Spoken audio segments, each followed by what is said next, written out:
দি আজকে কাঠের উনুনে একটু মাংস রান্না করে খাওয়াবে? দেখছি পারা যায় কিনা। তাহলে চলো শুরু করা যাক। শীত কিন্তু প্রায় শেষের দিকে, আর এই শীত চলে যাওয়ার আগে বাড়ির ছাদে বসে এরকম কাঠের জালে এই চিকেনের রেসিপিটা কিন্তু একবার ট্রাই করে দেখতেই পারো, দুর্দান্ত লাগে।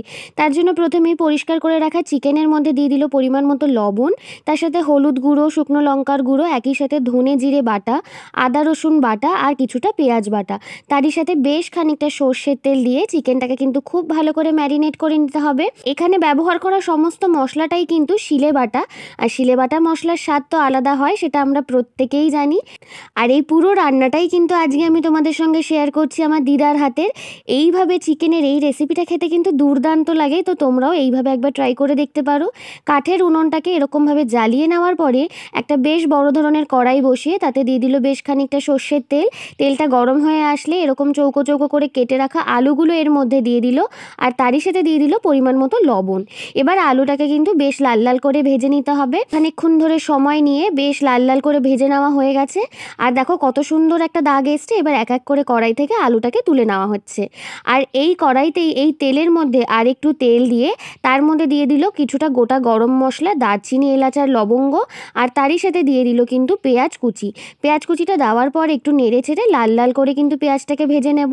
পেঁয়াজটা বেশ ভালো মতো লাল লাল হয়ে ভাজা হয়ে গেলে তার মধ্যে অ্যাড করে দিচ্ছে ওই ম্যারিনেট করা চিকেনটা।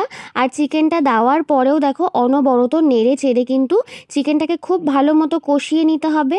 আর এখানে কিন্তু চিকেনটা আমি ঢাকা না দিয়েই দিদা রান্না করেছিল, এতে কিন্তু চিকেনটায় জলসা ভাব আসে না, আর চিকেনটা খুব ভালো মতো কিন্তু রান্না হয়। তো এখানে চিকেনটা বেশ ভালো মতো কষে এসছে, আর দেখো সুন্দর তেলও ছেড়ে এসছে। এই রকমভাবে চিকেনটাকে কিন্তু নেড়ে চেড়ে ঠিক এই রকমই কষিয়ে নিতে হবে। আর এরপরে এর মধ্যে অ্যাড করে দিচ্ছে ওই ভেজে রাখা আলুগুলো। আলুটাও দেওয়ার পরে মশলার সাথে কিছুক্ষণ কিন্তু একটু নেড়ে চেড়ে নিতে হবে, যাতে আলুরও ভেতরে সুন্দর এই মশলার টেস্টটা ভালো মতো চলে আসে। আলু আর চিকেনটা 2-3 মিনিটের মতো নেড়ে চেড়ে কষিয়ে নেওয়ার পরে এর মধ্যে অ্যাড করে দিল পরিমাণ মতো জল, আর জলটা দেওয়ার পরেও কিন্তু বেশ ভালো মতো করে নেড়ে চেড়ে নিতে হবে। এটা যেহেতু একটু কষা কষা চিকেন হচ্ছে, তাই জলের পরিমাণটা খুব বেশি অ্যাড করিনি।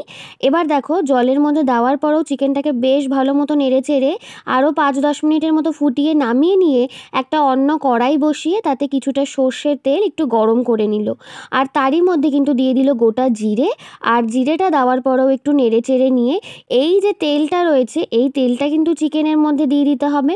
এই রকমভাবে চিকেন কিন্তু একবার রান্না করে দেখতে পারো, দুর্দান্ত লাগে। তেলটা চিকেনের মধ্যে দেওয়ার পরে এই কড়াইটাকে কিন্তু আবারও কাঠের জালে বসিয়ে দিতে হবে। বসিয়ে কিন্তু বেশ খানিকক্ষণের জন্য আবারও নেড়ে চেড়ে নিতে হবে। তো দেখো এখানে চিকেনটা কাঠের জালে বসিয়ে দেওয়ার পরে আরও কিন্তু 5 মিনিটের মতো ভালো মতো নেড়ে চেড়ে নেওয়া হচ্ছে। ঝোলটা ভালো মতো ফুটে আসলে এবার কিছু বাটা মশলা এতে দেওয়া হবে, আর এই বাটা মশলার মধ্যে রয়েছে দারচিনি, এলাচ আর লবঙ্গ বাটা। এটাও কিন্তু শিলে বাটা। এই বাটা মশলাটা দেওয়ার পরেও আরও 2-3 মিনিটের মতো একটু নেড়ে চেড়ে নিলেই কিন্তু চিকেনের এই রেসিপিটা একদম তৈরি। আর কালারটা কি দারুণ এসছে সেটা তো তোমরা দেখে বুঝতেই পারছো, যেমন দেখতে লাগছে খেতেও কিন্তু ঠিক ততটাই দুর্দান্ত হয়েছিল। এরকমভাবে চিকেনের এই রেসিপিটা কিন্তু তোমরাও একবার ট্রাই করে দেখতে পারো, দুর্দান্ত লাগে। আজকের রেসিপিটা এই পর্যন্তই। ভিডিওটা ভালো লাগলে একটা লাইক করে দিও, চ্যানেলটাকে সাবস্ক্রাইব করে দিও, আর ফেসবুক পেজ থেকে দেখলে পেজটাও ফলো করে দিও।